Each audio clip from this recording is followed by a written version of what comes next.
Let me ask you something. If you keep doing exactly what most people are doing, making the same choices, following the same advice, chasing the same idea of security, what makes you think your life will turn out any differently? There's a quote I really wish I had understood much earlier. If you don't want to live like the majority, you have to accept the trade-offs the majority avoids. And in this video, I want to show you exactly what those trade-offs are. 1. Stop blaming anyone or anything for your situation. We all have a built-in psychological defense mechanism, blame. It works like a painkiller for the mind. The moment you use it, you feel relief. You're late for an important meeting? Traffic was insane. Some guy cut me off. You lose a great deal? The client just didn't like me. A project fails? The market changed. The team wasn't good enough. My boss didn't support me. But that temporary relief comes at a very high cost. Blaming others is really just another way of giving your power away. If anyone can easily upset you, trigger you, or make you react emotionally, then they're in control, not you. And when that happens, you're not going to be able to manipulate the situation the way you need to get the results you want. You end up like a leaf floating downstream, passive, frustrated, constantly complaining about the journey. So here's the trade-off you have to accept. You have to accept that you are responsible for your life. Not everything that happens to you is your fault, but 100% of how you respond, how you interpret it, and what you do next is on you.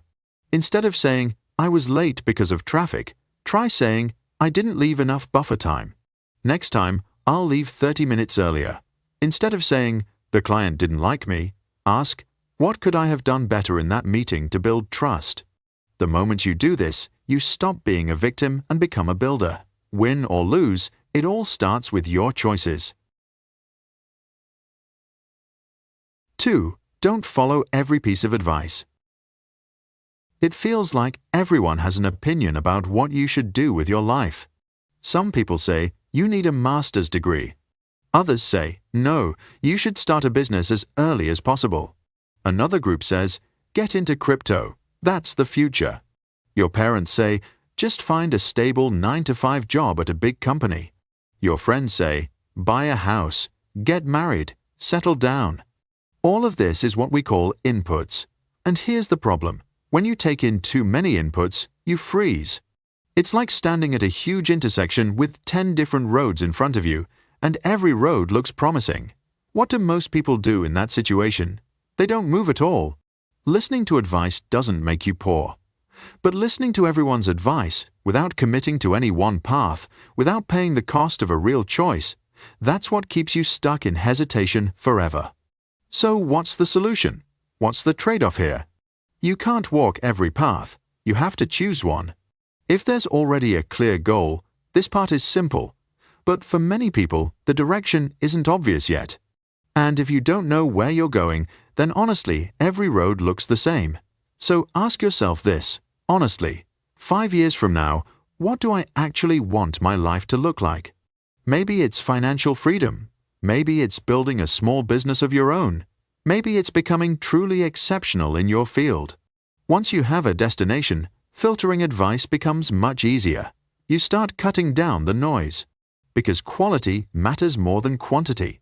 1 hour of guidance from someone who has actually walked the path you want to walk is worth more than 100 hours of generic opinions from people who never even started.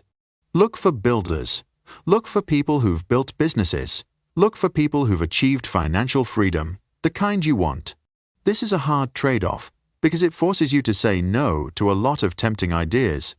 But only by saying no to many things can you give your full focus, energy, and attention to the one thing that truly matters. 3. Don't chase short-term stability. Society teaches us to make money as early as possible and to choose the most stable job we can find. When a young person, or even someone in their 30s, is choosing a job, most people ask the same 2 questions. How much does it pay? Is it stable? Very few people ask a different question. Will this job make me more valuable 5 years from now? And that question matters more than most people realize, because in personal finance and career growth there's a rule.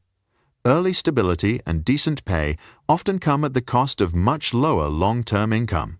Let's imagine two career paths, Path A and Path B. Path A is the common one. Right after graduation, a person lands a boring job, but the pay is decent and stable. Raises come steadily, around 5 to 7% a year. There's respect, a nice title, and approval from family. But look closer. Skills grow very slowly, because the work stays narrow and repetitive. Income does increase, but in a straight line. And sooner or later, it hits a ceiling, the maximum pay that role can offer. Now consider Path B. Path B means accepting lower pay at the beginning. It might involve working in a fast-learning environment, learning directly from a strong mentor, or joining an early-stage startup. The work is harder, the pressure is higher.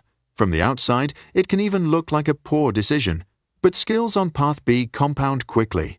Over 5 to 10 years, income growth shifts from linear to exponential, and eventually pulls far ahead of Path A. So what's the trade-off here? It's patience. It's long-term thinking. It's accepting lower pay and less recognition in the early years.